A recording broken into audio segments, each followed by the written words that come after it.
The fighter you see in the ring with our t-shirt on here is Landon. He is a dynamic and athletic young man, and he represented so well this weekend. He's willing to take chances and throw some fancy stuff like that jumping roundhouse you saw earlier, and he can bring the intensity. He can bring the heat. He is a game fighter. He's a tough kid, and he's a nice kid. And I'm really proud to have him representing the gym at tournaments like this. Tournaments are excellent for youth and young adults. There's so much growth that can happen in a tournament. There's so much respect that can be shown to people who are working against you to try and stop you from winning. And, you're going to war with these kids. DeMargie's tournament, Master DeMargie's tournament was a lot of fun. It was hard contact. In fact, it was full contact. And it gave these youth a chance to really test themselves, to overcome. Oh, that fight was a draw, so they went into overtime. Now, look at the intensity pickup. Hussein DeMargie's fighter is excellent. All of his fighters are tough. They put on a tough tournament. I love this tournament. I'm hoping to do many more with Master Hussein. The community that he brought together, is really welcoming, and everybody is so respectful. Don't get me wrong. There's tough fighters, and they put it on the line. These are not easy tournaments. When you bring youth to a tournament, you are teaching them to overcome, to work through pain, to be strong. Here we have Ryan in there, and look at this kid go. This is his second tournament. Now, it wasn't his day that day, but that's okay, because he fought hard. He fought well, and he had a really tough opponent. Look at this head movement here. Boom, right over his head. Ryan is a highly skilled kickboxer and also a highly skilled arnisador. That kid has amazing movement. And he really enjoyed this tournament. Unfortunately, his second fight, he accidentally got 2 low blows, and the kid couldn't continue. He felt terrible, but he didn't like losing on a disqualification like that. But it happens, right? When you both kick at the same time, there's a real danger of you following the foot up into the groin. And that's exactly, that was a nice leg kick from that kid. Another one. He's got vicious leg kicks. But Ryan was unfazed by that, kept fighting. I'm sure his leg was sore for a couple of days. Another one. Ryan, you gotta start checking kicks, buddy.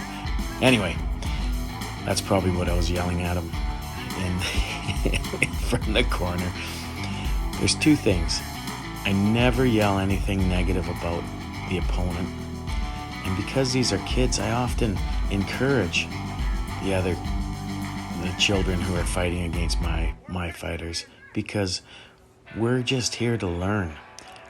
Both fighters are here to learn and get better. They're not here, to become champions yet. They're on the road there, and they want to help each other out, because by fighting each other, they're helping each other get better.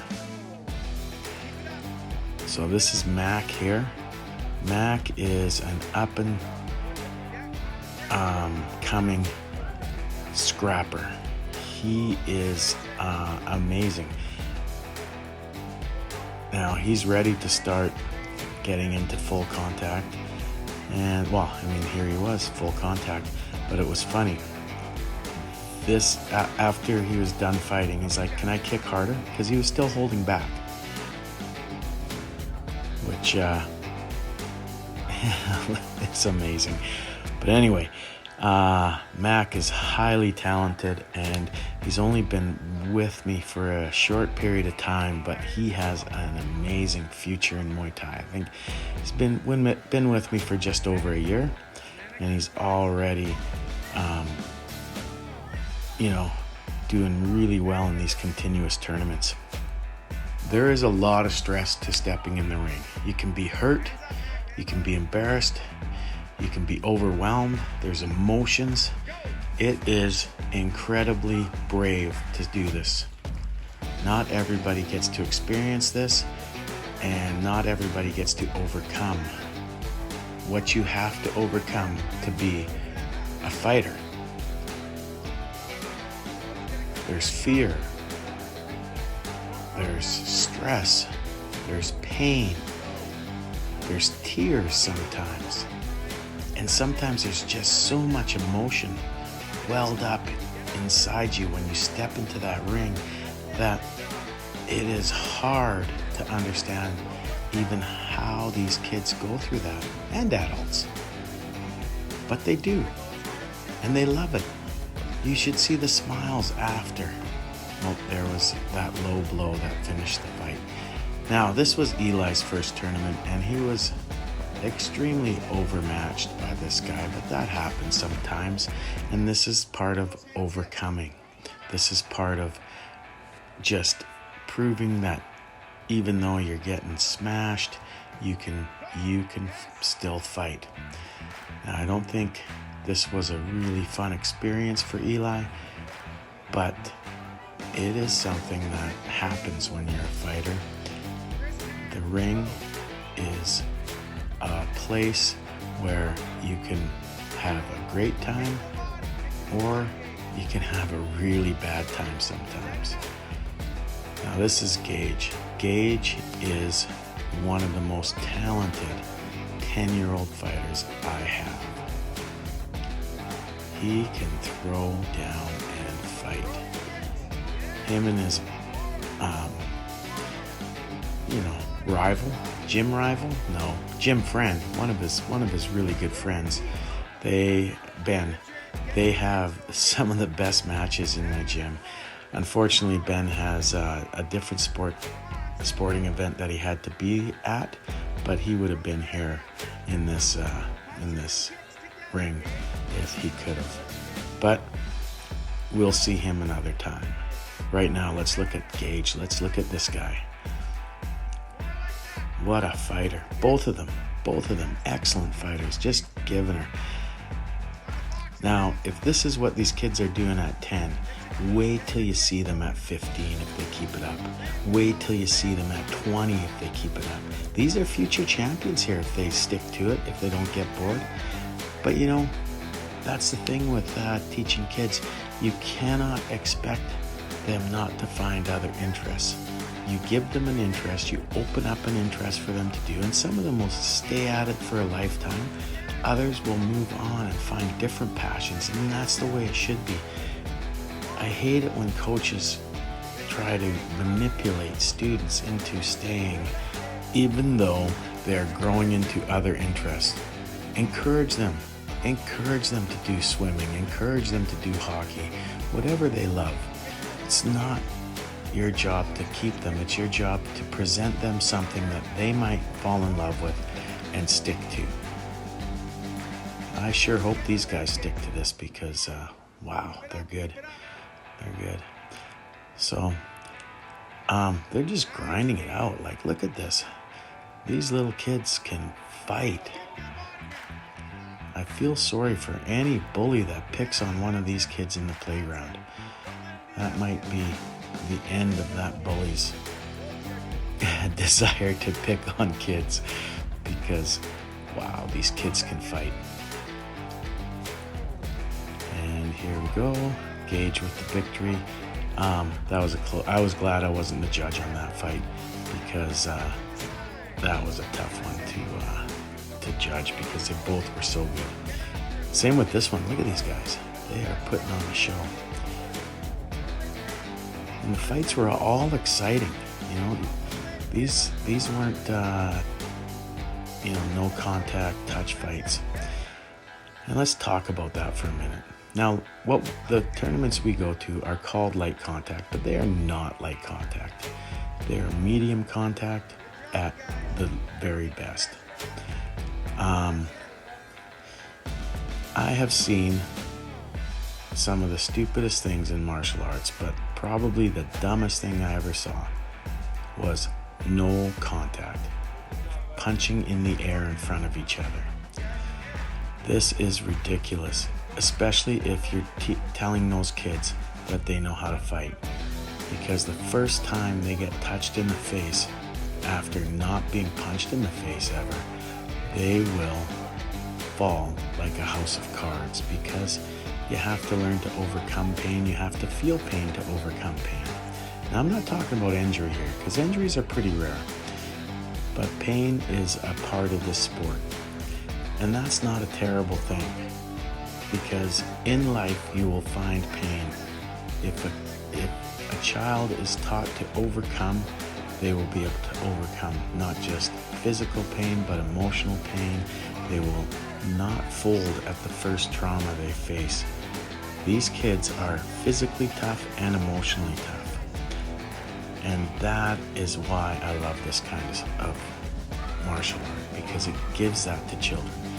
And we're not lying to children. People who do no touch, people who do these shadow boxing contests are lying to children, and that is the reality of what they're doing. There is no benefit to that whatsoever. If you say you do martial movement and you tell the children, no, we don't teach you how to fight, we teach you how to move, then I could see that. But when you lie to them and say, oh, this kind of stuff is teaching you how to fight, this no touch shadow boxing contest is teaching you how to fight, you're lying to children. You're lying. This is honest. This kind of tournament is honest. And I'll tell you what, often my young fighters have to work through tears because it hurts, but they work through it. I never force them to. I give them the opportunity. I'm like, do you want to stop?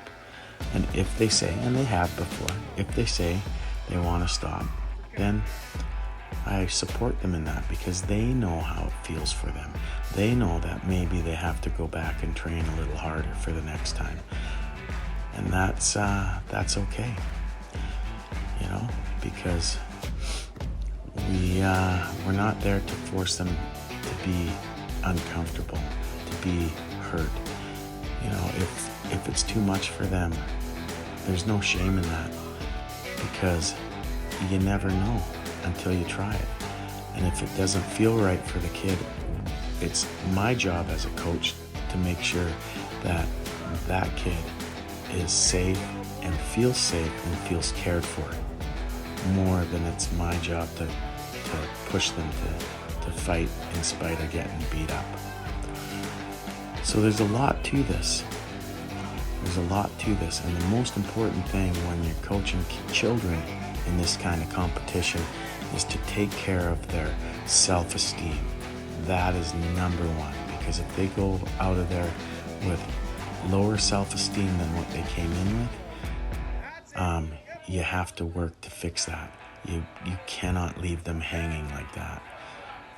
Anyway, this is my team at DeMarge's Martial Arts Academy. These are my kids, and these are DeMarge's kids too, Master DeMarge. What a great bunch. What an amazing group of fighters. I cannot be more proud, and I'm sure Master DeMarge, sorry Master DeMarge, I'm sorry if I pronounced your name wrong, but I am sure he is equally as proud of his students, because he should be. He's a great teacher and he hosts a great event, and we will be back. Thank you, sir.